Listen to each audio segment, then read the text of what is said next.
হসপিটালটার নামের আগে দিন আছে। ওই যিনি দিনের ব্যাখ্যা দেন আর কি, সালাউদ্দিন, ওনার নামেও দিন আছে, এখানেও দিন আছে। তবে ওই দিন আর এই দিনের মধ্যে একটু পার্থক্য আছে। এই নামের আগে দিন থাকাটাই হলো এই দিনের সবচাইতে বড় সমস্যা, এই হসপিটালের সবচেয়ে বড় সমস্যা। দেখুন আজকের নিউজ প্রথম আলোতে আসছে, রাজশাহী মেডিকেল কলেজ হসপিটালে গত ১ মাসে ৯১ জন শিশুর মৃত্যু হয়েছে। ৯১ বেশি না ৬ বেশি? আপনারা কি মেডিকেল কলেজ বন্ধ করে দিয়েছেন?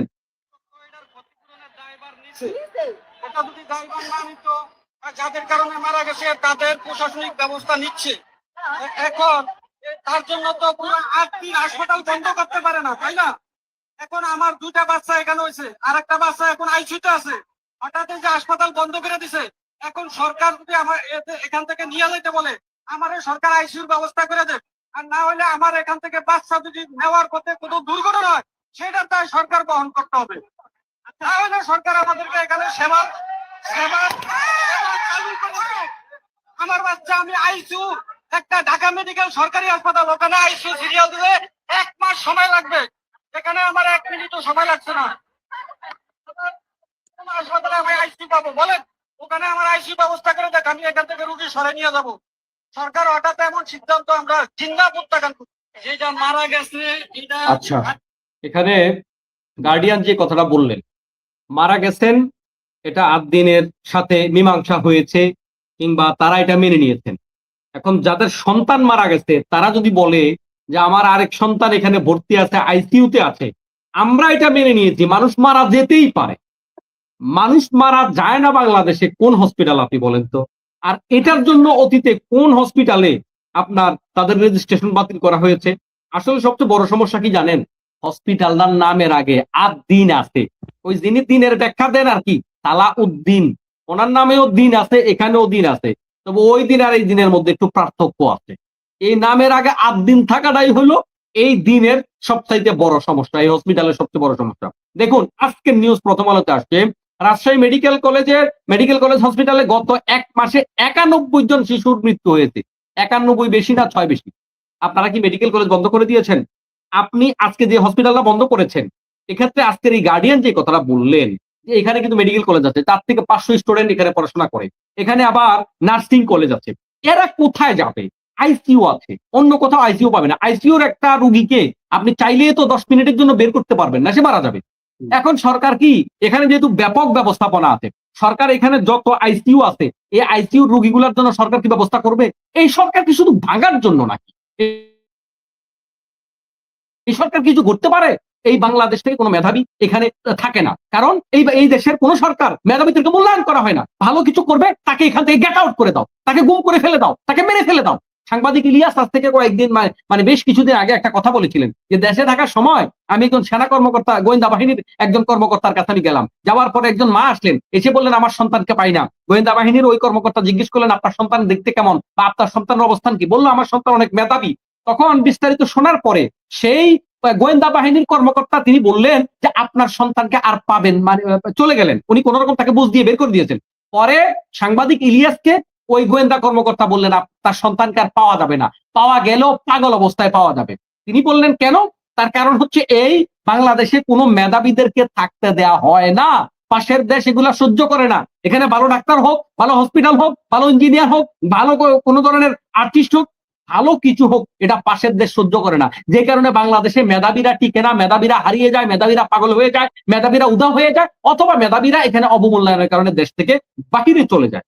তারপরে আমি যে ২-১টা উদাহরণ আপনার সামনে দিতে চাচ্ছি। দেখুন ঢাকা মেডিকেল কলেজের আজকের কালের কণ্ঠে যে নিউজটা এসেছে, সেটা হলো চিকিৎসা সামগ্রীর অভাবে ২০টি মরদেহ সেখানে পচে গলে গেছে। আপনি বলেন এটা কি ছোট বিষয়? ২০টা মরদেহ, আরে ভাই, মানুষ জীবন্ত অবস্থায় যেমন সম্মানিত, মৃত্যুবরণ করার পরে মানুষ আরো বেশি সম্মানিত। এটা শরীয়তের দৃষ্টিকোণ থেকে, মানবিক দৃষ্টিকোণ থেকে, দুইটাই। একটা জীবন্ত মানুষকে লাথি দেয়া আর একটা মৃত মানুষের অর্থাৎ একটা লাশকে লাথি দেয়া, এটা আরো বেশি সেন্সিটিভ। অতএব মানুষ জীবন্ত অবস্থায় সম্মানিত, মৃত্যুবরণ করার পরে মানুষের সম্মান বরং আরো বেড়ে যায়। তাহলে আপনি ২০টা লাশ যে গলে গেল, ঢাকা মেডিকেল কলেজ বিশ্ববিদ্যালয় আগামীকাল বন্ধ করে দেওয়া হবে নাকি? এটার রেজিস্ট্রেশন ক্যান্সেল করা হবে, এই মেডিকেল কলেজ বন্ধ করে দেওয়া হবে? কি এর দ্বারা মিন করা হচ্ছে? ইউনাইটেড হসপিটালের কথা মনির ভাই আপনার মনে থাকার কথা, আজ থেকে সম্ভবত 2-1 বছর আগে একটা ছেলেকে খাতনা করাইতে যাওয়ার পরে এই একটা মিস অপারেশনের কারণে ওই ছেলের কিন্তু মৃত্যুবরণ করেছে। এই ইউনাইটেড হসপিটালিটি রেজিস্ট্রেশন বন্ধ করা হয়েছে, ক্যান্সেল করা হয়েছে। ওই ইউনাইটেড তো এখনো চলছে, কোনো সমস্যা তো নাই, এটা নিয়ে তো পত্রপত্রিকা লেখা নেই। আজকে বিএনপি পাড়ায় মনে হয় যেন মানে খুশির বন্যা বইছে, 8 দিন বন্ধ করেছে, মানে আওয়ামী মার্কা উল্লাস তারা আজকে শুরু করেছে। কি আজব ব্যাপার! আপনারা বিএনপির ভাইয়েরা আপনারা কয়টা হসপিটাল প্রতিষ্ঠা করেছেন? আপনারা কয়টা হসপিটাল মানে আপনারা কয়টা ব্যাংক প্রতিষ্ঠা করেছেন? ব্যাংক বন্ধ হইলে আপনারা খুশি, হসপিটাল বন্ধ হইলে আপনারা খুশি। আপনাদের কি খবর আছে? এই যে নোয়াখালী 2 দিন আগে পিটানি খেয়েছেন, মনে নাই ভাই? পিটানি দিলে পালানোর জায়গাও তো পাবেন না, কারণ গায়ের জোরে ওদের সাথে এখনো পারবেন না। এখনো আওয়ামী লীগের হাতে যে পরিমাণ অস্ত্র আছে, অবৈধ অস্ত্র, এদের সাথে আপনারা টিকতে পারবেন না। আরো কিছু উদাহরণ আমি দেই, মনির ভাই খেয়াল করুন। নূরজাহান বেগমের যে তিনজন সন্তান, একজন কানাডা থাকে, একজন বিশ্ববিদ্যালয়ের টিচার, কি বলে যে সচিব, উপসচিব, তারপর একজন মনে হয় বিশ্ববিদ্যালয়ের টিচার। এই যে তার মাকে এভাবে অবহেলায় দুনিয়ার থেকে বিদায় করে দেওয়া হলো। আচ্ছা, ওই সচিবের কি হয়েছে বলেন? চাকরি গেছে? রেজিস্ট্রেশন যদি 8 দিনের ক্যান্সেল হয়, সচিবের চাকরি যাওয়ার কথা, যায় নাই তো। সে সেম ক্যাটাগরি, মানে কি বলে যে তার ট্রান্সফার হয়েছে, শুধুমাত্র তার চাকরি যায় নাই তো। তাহলে শুধুমাত্র 8 দিনের ক্ষেত্রে এটা হবে কেন? সর্বশেষ আমি একটু আগে দেখলাম, আজকে সন্ধ্যার পর থেকে একটা নিউজ খুব ভাইরাল হয়েছে ফেসবুকে। সেটা হলো, যদি 6 খুনের জন্য, 6 মৃত্যুর জন্য 8 দিনের রেজিস্ট্রেশন বাতিল হয়, তাইলে 100 দিনের 600 খুনের জন্য বিএনপির রেজিস্ট্রেশন বাতিল হবে না কেন? এটা কি অযৌক্তিক নাকি? এইটা মানে বলা যাবে না। কবি এখানে নীরব। এটা কি? এই 600 ব্যাপারে কি পদক্ষেপ মানে স্বরাষ্ট্রমন্ত্রীর আছে? 600 ব্যাপারে রাষ্ট্র কি জবাব দেবে? বড় কথা হচ্ছে ভাই, আমি আমার প্রথম পর্বের আলোচনা বলেছি, এই সবগুলা একটা আরেকটার সাথে একই সূত্রে গাঁথা। এই দেশ থেকে দিন মুছে দেয়া, এই দেশের শিক্ষা ব্যবস্থা, চিকিৎসা ব্যবস্থাকে বরবাদ করে দিয়ে আমাদেরকে ভারত নির্ভর করা, আমাদের দেশ থেকে টাকা মানে কি বলে যে একেবারে গুজগাছ করে টাকা কাঁচায় নিয়ে যাওয়া, এটাই হচ্ছে ভারতের প্ল্যান। এই প্ল্যানের অংশ হিসাবে এই কাজগুলা হচ্ছে এবং সামনের দিকে আরো হবে। তবে এগুলা করলে পরে আসলে ব্যাঙের আবার সর্দি কিসের? আমরা তো আন্দোলন সংগ্রাম করেই আছি, আসলে কারোই কিছু হবে না। তবে দেশটা সুন্দর চলার কথা ছিল। মাননীয় প্রধানমন্ত্রী তারেক রহমান সাহেব, তিনি তার ক্ষমতার 5 বছর পূর্ণ করার কথা ছিল, ওই সেগুলা করতে পারবেন না। আওয়ামী লীগের পিটানি খাবেন, জনতার পিটানি খাবেন, জনতার ধাওয়া খাবেন। কারণ এমনি ধাওয়া খাওয়া শুরু হয়েছে, এরপরও শিক্ষা কিন্তু হচ্ছে না। আমার তো মনে হয় না অতীতের কোন সরকার এত কম সময়ে ভুয়া ভুয়া ভুয়া এই স্লোগান শুনতে হয়েছে, যেটা এই সরকারকে শুনতে হচ্ছে। এটা দুঃখজনক ব্যাপার। এটা কিন্তু আমরা প্রতিনিধি নিচ্ছি না। আমরা ভালো রাজনীতি চাই বাংলাদেশে। আমরা এই যে ধরেন বর্তমান প্রধানমন্ত্রীকে অসম্মান করুক, তা কি বলে যে সালাউদ্দিন সাহেবকে কেউ অসম্মান করুক, এটা কিন্তু আমরা চাই না। কিন্তু এই জায়গাটা, আজকে যে নোংরা রাজনীতি বাংলাদেশে চলছে, এই জায়গাটা কিন্তু তারাই তৈরি করতেছে। কারণ প্রধানমন্ত্রী থেকে শুরু করে একেবারে লো ক্লাস পর্যন্ত সবাই কদিন কি করলো, গুপ্ত এক বিষয় নিয়ে লেগে গেছে। আচ্ছা, এটা কোনো বিষয় হলো? এটা কি জাতীয় ইস্যু হইতে পারে? এটা কি প্রধানমন্ত্রীর মুখ দিয়ে আসতে পারে? এ আদায়রা কথা বলার টাইম আছে নাকি? একটা দেশের কোথায় সমস্যা নাই, সর্বঙ্গে ব্যথা, সেই জায়গায় এগুলা কারেকশন করতে করতেই তো আমাদের 5 বছর দিশ টাকার কথা না। এই আদায়রা ব্যাপারগুলো আমরা কেন নিয়ে আসতেছি?